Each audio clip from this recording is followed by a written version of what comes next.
नमस्कार प्यारे बच्चों, मेरे YouTube चैनल सबल एजुकेशन में आप सबका बहुत बहुत स्वागत है। आज हम मुंशी प्रेमचंद द्वारा लिखी गई प्रसिद्ध कहानी दो बैलों की कथा को पढ़ने और समझने जा रहे हैं।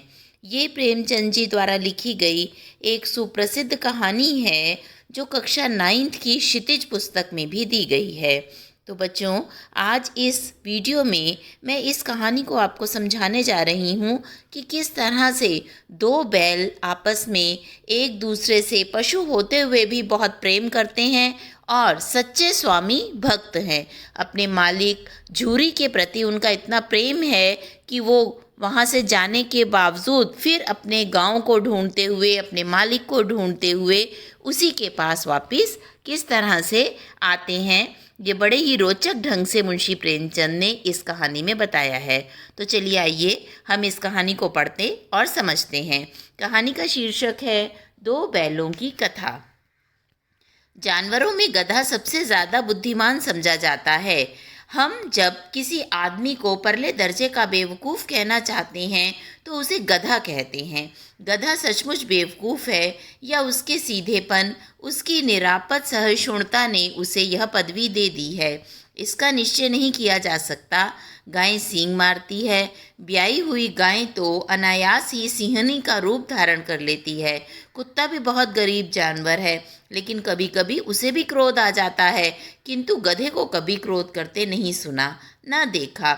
जितना चाहो गरीब को मारो, चाहे जैसी खराब सड़ी हुई घास सामने डाल दो, उसके चेहरे पर कभी असंतोष की छाया भी ना दिखाई देगी। वैशाख में चाहे एक आध बार कुलेल कर लेता हो, पर हमने तो उसे कभी खुश होते नहीं देखा। उसके चेहरे पर एक विषाद स्थायी रूप से छाया रहता है। सुख दुख, हानि लाभ किसी भी दशा में उसे बदलते नहीं देखा। ऋषियों मुनियों के जितने गुण हैं वे सभी उसमें पराकाष्ठा को पहुंच गए हैं, पर आदमी उसे बेवकूफ़ कहता है। सद्गुणों का इतना अनादर कहीं नहीं देखा। कदाचित सीधापन संसार के लिए उपयुक्त नहीं है। देखिए ना, भारतवासियों की अफ्रीका में क्या दुर्दशा हो रही है। क्यों अमेरिका में उन्हें घूमने नहीं दिया जाता? बेचारे शराब नहीं पीते, 4 पैसे कुछ समय के लिए बचाकर रखते हैं, जी तोड़कर काम करते हैं, किसी से लड़ाई झगड़ा नहीं करते, 4 बातें सुनकर गम खा जाते हैं, फिर भी बदनाम है। कहा जाता है कि वे जीवन के आदर्श को नीचा करते हैं। चाहे वे भी ईंट का जवाब पत्थर से देना सीख जाते तो शायद सभ्य कहलाने लगते। जापान की मिसाल सामने है। एक ही विजय ने उसे संसार की सभ्य जातियों में गण्य बना दिया। लेकिन गधे का एक छोटा भाई और भी है जो उससे कम ही गधा है, और वह है बैल। जिस अर्थ में हम गधे का प्रयोग करते हैं, कुछ उसी से मिलते जुलते अर्थ में बछिया के ताऊ का भी प्रयोग करते हैं। कुछ लोग बैल को शायद बेवकूफ़ों में सर्वश्रेष्ठ कहेंगे, मगर हमारा विचार ऐसा नहीं है।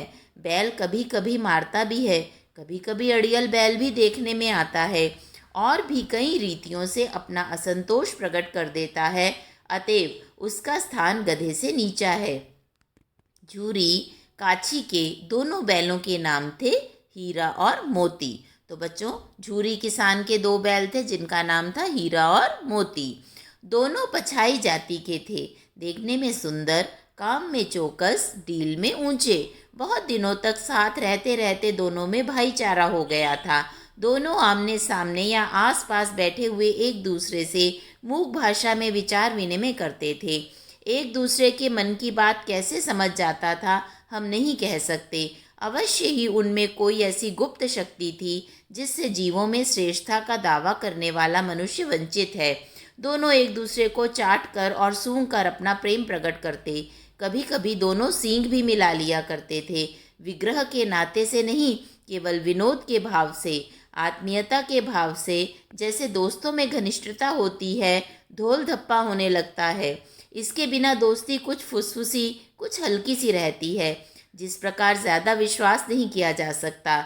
जिस वक्त ये दोनों बैल हल या गाड़ी में जोत दिए जाते और गर्दन हिला हिला कर चलते, उस वक्त हर एक की यही चेष्टा होती थी कि ज़्यादा से ज़्यादा बोझ मेरी ही गर्दन पर पड़े। दिन भर के बाद दोपहर या संध्या को दोनों खुलते तो एक दूसरे को चाट चूट कर अपनी थकान मिटा लिया करते। नांद में खली भूसा पड़ जाने के बाद दोनों साथ उठते, साथ नांद में मुंह डालते और साथ ही बैठते थे। एक मुंह हटा लेता तो दूसरा भी हटा लेता था। संयोग की बात, झूरी ने एक बार गोई को ससुराल भेजा। बैलों को क्या मालूम वे क्यों भेजे जा रहे हैं। समझे मालिक ने हमें बेच दिया है। अपना यो बेचा जाना उन्हें अच्छा लगा या बुरा कौन जाने, पर झूरी के साले गया को घर तक गोई ले जाने में दांतों पसीना आ गया। पीछे से हाँकता तो दोनों दाएं बाएं भागते, पगहिया पकड़कर आगे से खींचता तो दोनों पीछे की ओर लगते, मारता तो दोनों सींग नीचे करके हुंकारते। अगर ईश्वर ने उन्हें वाणी दी होती तो झूरी से पूछते, तुम हम गरीबों को क्यों निकाल रहे हो? हमने तो तुम्हारी सेवा करने में कोई कसर नहीं उठा रखी। अगर इतनी मेहनत से काम ना चलता था तो और काम ले लेते। हमें तो तुम्हारी चाकरी में मर जाना कबूल था। हमने कभी दाने चारे की शिकायत नहीं की। तुमने तो कुछ खिलाया, वह सिर झुकाकर खा लिया। फिर तुमने हमें इस जालिम के हाथ क्यों बेच दिया? संध्या समय दोनों बैल अपने नए स्थान पर पहुँचे। दिन भर के भूखे थे, लेकिन जब नान में लगाए गए तो एक ने भी उसमें मुंह ना डाला। दिल भारी हो गया। जैसे उन्होंने अपना घर समझ रखा था, वह आज उनसे छूट गया था। यह नया घर, नया गांव, नए आदमी उन्हें बेगाने से लगते थे। दोनों ने अपनी मूक भाषा में सलाह की, एक दूसरे को कनखियों से देखा और लेट गए। जब गांव में सोता पड़ गया तो दोनों ने जोर मारकर पगह उड़ा डाले और घर की तरफ चले। पगहे बहुत मजबूत थे। अनुमान ना हो सकता था कि कोई बैल उन्हें तोड़ सकेगा, पर इन दोनों ने इस समय दूनी शक्ति आ गई थी। एक एक झटके में रस्सियां टूट गईं। झूरी प्रातः काल सोकर उठा तो देखा दोनों बैल चरनी पर खड़े हैं। दोनों की गर्दनों में आधा आधा गराब लटक रहा है। घुटने तक पांव कीचड़ में भरे हैं और दोनों की आंखों में विद्रोह महज स्नेह झलक रहा है। झूरी बैलों को देखकर स्नेह से गदगद हो गया। दौड़कर उन्हें गले लगा लिया। प्रेमालिंगन और चुंबन का वह दृश्य बड़ा ही मनोहर था। घर और गांव के लड़के जमा हो गए और तालियां बजा बजा कर उनका स्वागत करने लगे। गांव के इतिहास में यह घटना अभूतपूर्व न होने पर भी महत्वपूर्ण थी। बाल सभा ने निश्चय किया, दोनों पशुवीरों को अभिनंदन पत्र देना चाहिए। कोई अपने घर से रोटियां लाया, कोई गुड़, कोई चोकर, कोई भूसी। एक बालक ने कहा, ऐसे बैल किसी के पास ना होंगे। दूसरे ने समर्थन किया, इतनी दूर से दोनों अकेले चले आए। तीसरा बोला, बैल नहीं है वे, उस जन्म के आदमी हैं। इसका प्रतिवाद करने का किसी को साहस ना हुआ। झूरी की स्त्री ने बैलों को द्वार पर देखा तो जल उठी। बोली, कैसे नमक हराम बैल हैं कि एक दिन वहाँ काम न किया भाग खड़े हुए। झूरी अपने बैलों पर यह आक्षेप न सुन सका। नमक हराम क्यों है? चारा दाना ना दिया होगा तो क्या करते? स्त्री ने रोब के साथ कहा, बस तुम ही तो बैलों को खिलाना जानते हो, और तो सभी पानी पिला पिला कर रखते हैं। झूरी ने चिढ़ाया, चारा मिलता तो क्यों भागते? स्त्री चिढ़ी, भागे इसलिए कि वे तुम जैसे बुद्धुओं की तरह बैलों को सहलाते नहीं, खिलाते हैं तो रगड़कर जोतते भी हैं। ये दोनों ठहरे कामचोर, भाग निकले। अब देखूं कहाँ से खली और चोकर मिलता है। सूखे भूसे के सिवा कुछ न दूंगी, खाए चाहे मरे। वही हुआ। मजूर की कड़ी ताकीद कर दी गई कि बैलों को खाली सूखा भूसा दिया जाए। बैलों ने नान में मुंह डाला तो फीका फीका, ना कोई चिकनाहट ना कोई रस, क्या खाएं। आशा भरी आंखों से द्वार की ओर ताकने लगे। झूरी ने मजूर से कहा, थोड़ी सी खली क्यों नहीं डाल देता बे? मालकिन मुझे मार ही डालेगी। चुरा कर डाला। ना दादा, तुमसे पीछे से तुम भी उन्हीं की सी कहोगे। दूसरे दिन झूरी का साला फिर आया और बैलों को ले चला। अब की उसने दोनों बैलों को गाड़ी में जोता। 2-4 बार मोती ने गाड़ी को सड़क की खाई में गिराना चाहा, पर हीरा ने संभाल लिया। वह ज़्यादा सहनशील था। संध्या समय घर पहुंचकर उसने दोनों को मोटी रस्सियों से बांधा और कल की शरारत का मजा चखाया। फिर वही सूखा भूसा डाल दिया। अपने दोनों बैलों को खली चूनी सब दी। दोनों बैलों का ऐसा अपमान कभी ना हुआ था। झूरी ने फूल की छड़ी से भी ना छूता था। उसके टिटकार पर दोनों उड़ने लगते थे। यहाँ मार पड़ी, आहत सम्मान की व्यथा तो थी ही, पर उस पर मिला रूखा सूखा भूसा। नान की तरफ आंखें तक न उठाईं। दूसरे दिन गया ने बैलों को हल में जोता, पर इन दोनों ने जैसे पाँव न उठाने की कसम खा ली थी। वह मारते मारते थक गया, पर दोनों ने पाँव न उठाया। एक बार जब उस निर्दयी ने हीरा की नाक पर खूब डंडे जमाए तो मोती का गुस्सा काबू के बाहर हो गया। हल लेकर भागा। हल, रस्सी, जुआ, जोत सब टूट टाट कर बराबर हो गया। गले में बड़ी बड़ी रस्सियां ना होती तो वे दोनों पकड़ाई में ना आते। हीरा ने मूक भाषा में कहा, भागना व्यर्थ है। मोती ने उत्तर दिया, तुम्हारी तो इसने जान ही ले ली थी, अब की मार पड़ेगी। पढ़ने दो, बैल का जन्म लिया है तो मार से कहाँ तक बचेंगे। गया 2 आदमियों के साथ दौड़ा आ रहा है, दोनों के हाथों में लाठियां हैं। मोती बोला, कहो तो दिखा दूं कुछ मजा मैं भी। लाठी लेकर आ रहा है। हीरा ने समझाया, नहीं भाई, खड़े हो जाओ, मुझे मारेगा तो मैं भी 1-2 को गिरा दूंगा। नहीं, हमारी जाति का धर्म यह नहीं है। मोती दिल में ऐंठ कर रह गया। गया आ गया और दोनों को पकड़कर ले चला। कुशल हुई कि उसने इस वक्त मारपीट ना की, नहीं तो मोती भी पलट पड़ता। उसके तेवर देख कर गया और उसके सहायक समझ गए कि इस वक्त टाल जाना ही मसलहत है। आज दोनों के सामने फिर वही सूखा भूसा लाया गया। दोनों चुपचाप खड़े रहे। घर के लोग भोजन करने लगे। उस वक्त छोटी सी लड़की 2 रोटियां लिए निकली और दोनों के मुंह में देकर चली गई। उस एक रोटी से इनकी भूख तो क्या शांत होती, पर दोनों के हृदय को मानो भोजन मिल गया। यहाँ भी किसी सज्जन का वास है। लड़की भैरों की थी, उसकी माँ मर चुकी थी। सौतेली माँ उसे मारती रहती थी, इसलिए इन बैलों से उसे एक प्रकार की आत्मीयता हो गई थी। उन दोनों दिन भर जोते जाते, डंडे खाते, अड़ते। शाम को थान पर बांध दिए जाते और रात को वही बालिका उन्हें 2 रोटियां खिला जाती। प्रेम के इस प्रसाद की यह बरकत थी कि 2-2 गाल सूखा भूसा खाकर भी दोनों दुर्बल न होते थे, मगर दोनों की आंखों में, रोम रोम में विद्रोह भरा हुआ था। एक दिन मोती ने मूक भाषा में कहा, अब तो नहीं सहा जाता हीरा, क्या करना चाहते हो? एक आध को सींगों पर उठाकर फेंक दूंगा। लेकिन जानते हो, वह प्यारी लड़की जो हमें रोटियां खिलाती है उसी की लड़की है जो इस घर का मालिक है। वह बेचारी अनाथ ना हो जाएगी तो मालकिन को ना फेंक दूं, वही तो उस लड़की को मारती है। लेकिन औरत जात पर सींग चलाना मना है, यह भूले जाते हो। तुम तो किसी तरह निकलने ही नहीं देते। बताओ, तोड़ाकर भाग चले?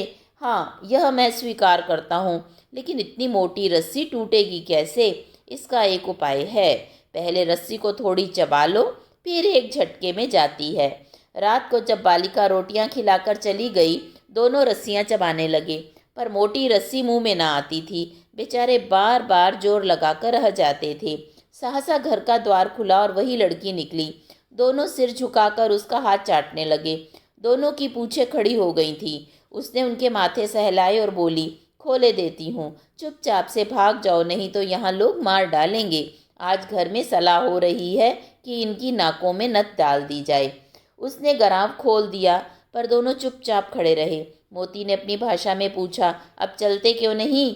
हीरा ने कहा, चले तो, लेकिन कल इस अनाथ पर आफत आ जाएगी, सब इसी पर संदेह करेंगे। सहसा बालिका चिल्लाई, दोनों फूफा वाले बैल भागे जा रहे हैं। ओ दादा, दादा, दोनों बैल भागे जा रहे हैं, जल्दी दौड़ो। गया हड़बड़ा कर भीतर से निकला और बैलों को पकड़ने चला। वे दोनों भागे। गया ने पीछा किया और भी तेज हुए। गया ने शोर मचाया, फिर गांव के कुछ आदमियों को भी साथ लेने के लिए लौटा। दोनों मित्रों को भागने का मौका मिल गया। सीधे दौड़ते चले गए, यहाँ तक कि मार्ग का ज्ञान ना रहा। जिस परिचित मार्ग से आए थे उसका यहाँ पता ना था। नए नए गांव मिलने लगे। तब दोनों एक खेत के किनारे खड़े होकर सोचने लगे, अब क्या करना चाहिए। हीरा ने कहा, मालूम होता है राह भूल गए। तुम भी बेतहाशा भागे, वहीं उसे मार गिराना था। उसे मार गिराते तो दुनिया क्या कहती? वह अपना धर्म छोड़ दे, लेकिन हम अपना धर्म क्यों छोड़ें?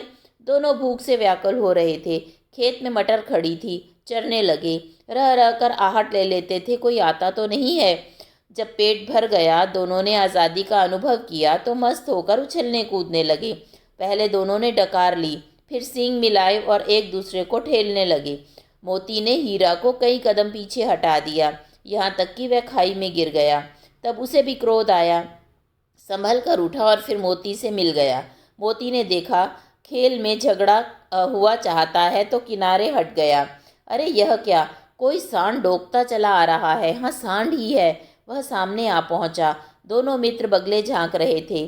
सांड पूरा हाथी है, उससे भिड़ना जान से हाथ धोना है, लेकिन ना भिड़ने पर भी जान बचती नजर नहीं आती। इन्हीं की तरफ आ भी रहा है। इतनी भयंकर सूरत है। मोती ने मूक भाषा में कहा, बुरे फंसे, जान बचेगी, कोई उपाय सोचो। हीरा ने चिंतित स्वर में कहा, अपने घमंड में भूला हुआ आरजू विनती ना सुनेगा। भाग क्यों ना चलें? भागना कायरता है तो फिर यहीं मरो। बंदा तो 9 2 11 होता है, और जो दौड़ाए तो फिर कोई उपाय सोचो जल्द। उपाय यही है कि उस पर दोनों जने एक साथ चोट करें। मैं आगे से रंगेता हूँ, तुम पीछे से रंगे दो। दोहरी मार पड़ेगी तो भाग खड़ा होगा। मेरी ओर झपटे तो तुम बगल से उसके पेट में सींग घुसेड़ देना। जान जोखिम है, पर दूसरा उपाय नहीं है। दोनों मित्र हाथ जान हथेलियों पर लेकर लपके। सांड को भी संगठित शत्रुओं से लड़ने का तजर्बा ना था। वह तो एक शत्रु से मल्ल युद्ध करने का आदी था।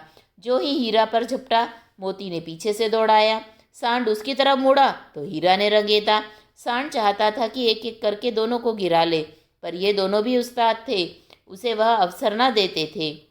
एक बार सांड झल्ला कर हीरा का अंत कर देने के लिए चला कि मोती ने बगल से आकर पेट में सींग भोंक दिए। सांड क्रोध से आकर पीछे फिरा तो हीरा ने दूसरे पहलू में सींग घुसा दिया। आखिर बेचारा जख्मी होकर भागा और दोनों मित्रों ने दूर तक उसका पीछा किया, यहाँ तक कि सांड बेदम होकर गिर पड़ा। तब दोनों ने उसे छोड़ दिया। दोनों मित्र विजय के नशे में झूमते चले जाते थे। मोती ने सांकेतिक भाषा में कहा, मेरा जी चाहता था कि बच्चा को मार ही डालूं। हीरा ने तिरस्कार किया, गिरे हुए बैरी पर सींग न चलाना चाहिए। यह सब ढोंग है। बैरी को ऐसा मारना चाहिए कि फिर न उठे। अब घर कैसे पहुंचेंगे यह सोचो। पहले कुछ खा लें तो सोचें। सामने का मटर का खेत था ही। हीरा उसमें घुस गया। मोती उसमें घुस गया। हीरा मना करता रहा, पर उसने एक ना सुनी। अभी 2 ही 4 ग्रास खाए थे कि 2 आदमी लाठियां लिए दौड़ पड़े और दोनों मित्रों को घेर लिया। हीरा तो मेड़ पर था, निकल गया। मोती सींचे हुए खेत में था, उसके खुर कीचड़ में धंसने लगे। ना भाग सका, पकड़ लिया। हीरा ने देखा संगी संकट में है तो लौट पड़ा। फंसेंगे तो दोनों फंसेंगे। रखवालों ने उसे भी पकड़ लिया। प्रातःकाल दोनों मित्र कांजी हाउस में बंद कर दिए गए। दोनों मित्रों को जीवन में पहली बार ऐसा साबका पड़ा कि सारा दिन बीत गया और खाने को एक तिनका भी न मिला। समझ ही में ना आता था यह कैसा स्वामी है। इससे तो गया फिर भी अच्छा था। यहाँ कई भैंसें थी, कई बकरियाँ, कई घोड़े, कई गधे, पर किसी के सामने चारा ना था। सब जमीन पर मुर्दों की तरह पड़े थे। कहीं तो इतने कमज़ोर हो गए थे कि खड़े भी ना हो सकते थे। सारा दिन दोनों मित्र फाटक की ओर टकटकी लगाए देखते रहे, पर कोई चारा लेकर आता ना दिखाई दिया। तब दोनों ने दीवार की नमकीन मिट्टी चाटनी शुरू की, पर इससे क्या तृप्ति होती। रात को भी जब कुछ भोजन ना मिला तो हीरा के दिल में विद्रोह की ज्वाला दहक उठी। मोती से बोला, अब तो नहीं रहा जाता मोती। मोती ने सिर लटकाए हुए जवाब दिया, मुझे तो मालूम होता है प्राण निकल रहे हैं। इतनी जल्द हिम्मत ना हारो भाई, यहाँ से भागने का कोई उपाय निकालना चाहिए। आओ दीवार तोड़ डालें। मुझसे तो अब कुछ नहीं होगा। बस इसी बूते पर अकड़ते थे, सारी अकड़ निकल गई। बाड़े की दीवार कच्ची थी, हीरा मजबूत तो था ही। अपने नुकीले सींग दीवार में गड़ा दिए और जोर से मारा तो मिट्टी का एक चिप्पड़ निकल आया। फिर तो उसका साहस बढ़ा। उसने दौड़ दौड़ कर दीवार पर चोट की और हर चोट में थोड़ी थोड़ी मिट्टी गिराने लगा। उसी समय कांजी हाउस का चौकीदार लालटेन लेकर जानवरों की हाजिरी लेने निकला। हीरा का उजड्डपन देखकर उसने उसे कई डंडे रसीद किए और मोटी सी रस्सी से बांध दिया। मोती ने पड़े पड़े कहा, आखिर मार खाई, क्या मिला? अपने बूते भर जोर तो मार दिया। ऐसा जोर मारना किस काम का कि और बंधन में पड़ गए। जोर तो मारता ही जाऊंगा, चाहे कितने भी बंधन पड़ते जाएं।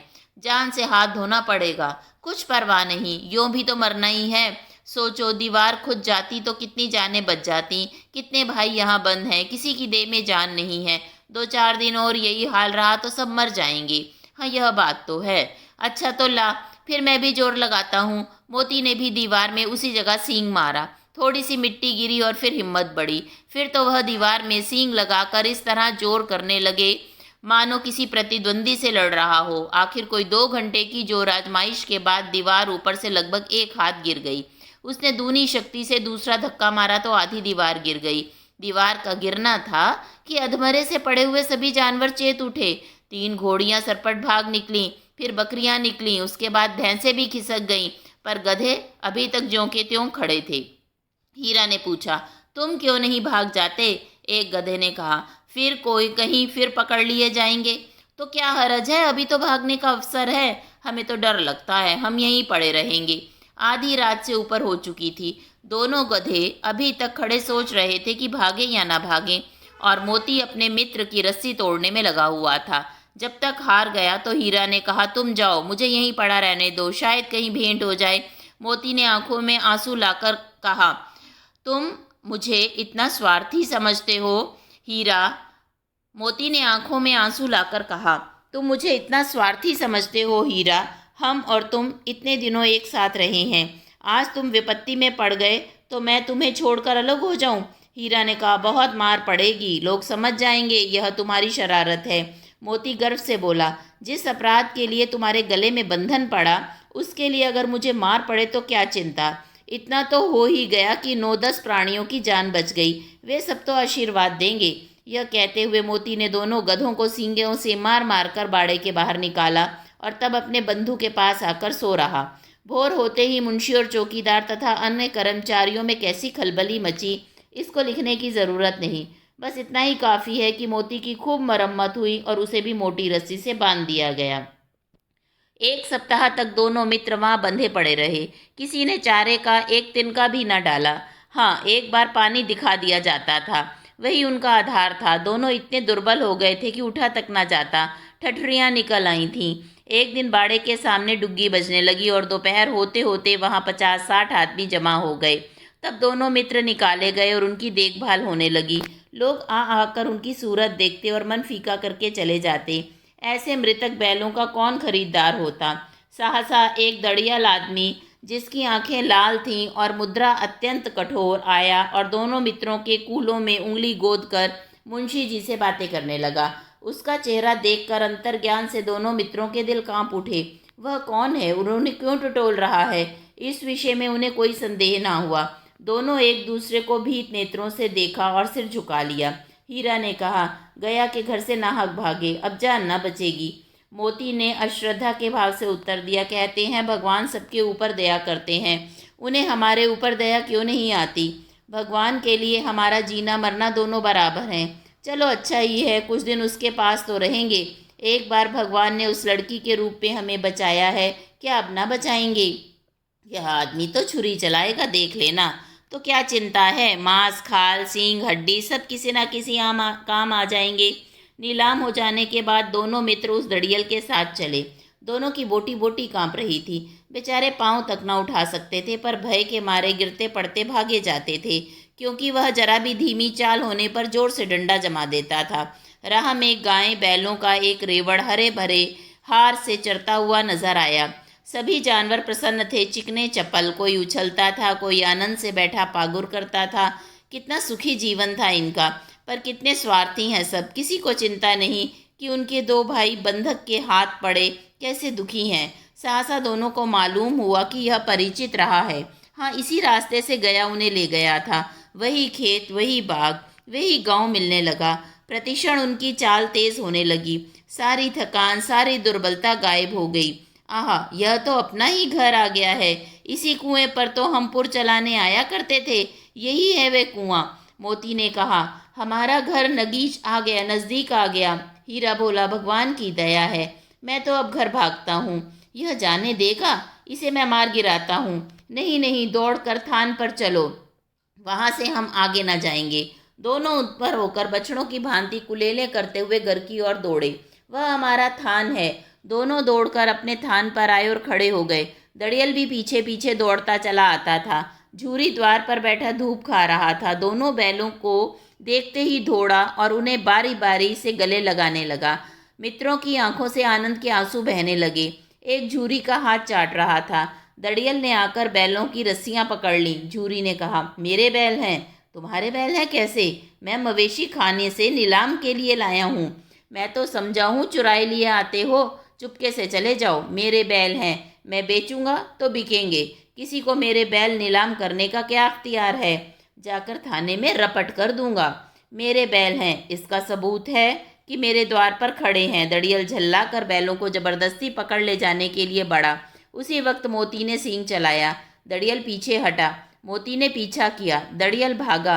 मोती पीछे दौड़ा। गांव के बाहर निकल जाने पर वह रुका, पर खड़ा दड़ियल का रास्ता देख रहा था।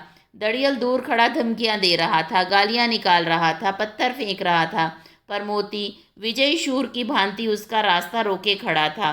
गांव के लोग ये तमाशा देखते थे और हंसते थे। जब दड़ियल हार कर चला गया तो मोती अकड़ता हुआ लौटा। हीरा ने कहा, मैं डर रहा था कि कहीं तुम गुस्से में आकर उसे मार ना बैठो। अगर वह मुझे पकड़ता तो मैं बेमारे ना छोड़ता। अब ना आएगा, आएगा तो दूर से ही खबर लूँगा, देखूं कैसे ले जाता है। जो गोली मरवा दे मर जाऊंगा, पर उसके काम तो ना आऊँगा। हमारी जान को कोई जान ही नहीं समझता, इसलिए तो हम इतने सीधे हैं। जरा देर में नांदों में खली, भूसा, चोकर और दाना भर दिया गया और दोनों मित्र खाने लगे। झूरी खड़ा दोनों को सहला रहा था और 20 लड़के तमाशा देख रहे थे। सारे गांव में उत्साह सा मालूम होता था। उसी समय मालकिन ने आकर दोनों के माथे चूम लिए। तो बच्चों, इस तरह से ये प्रेमचंद की लिखी हुई कहानी दो बैलों की कथा है। जो झूरी किसान के दो बैल थे, हीरा और मोती, और आपने पूरी कहानी में सुना कि उनको कितनी मुश्किलों का सामना करना पड़ा, लेकिन दोनों ने ना तो एक दूसरे का साथ छोड़ा और ना ही अपने मालिक की स्वामी भक्ति से वो पीछे हटे।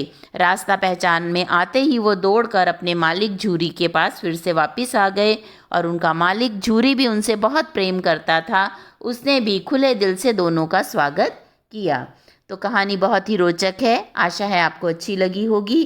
अगर अच्छी लगी हो तो मेरे चैनल को सब्सक्राइब कीजिए, वीडियो को लाइक और शेयर कीजिए और कमेंट बॉक्स में जाकर मुझे कमेंट करके बताइए कि आप और कौन कौन से टॉपिक्स पर वीडियो देखना चाहते हैं, जिन्हें मैं आपके लिए जल्दी ही बनाकर आप तक पहुंचाऊंगी।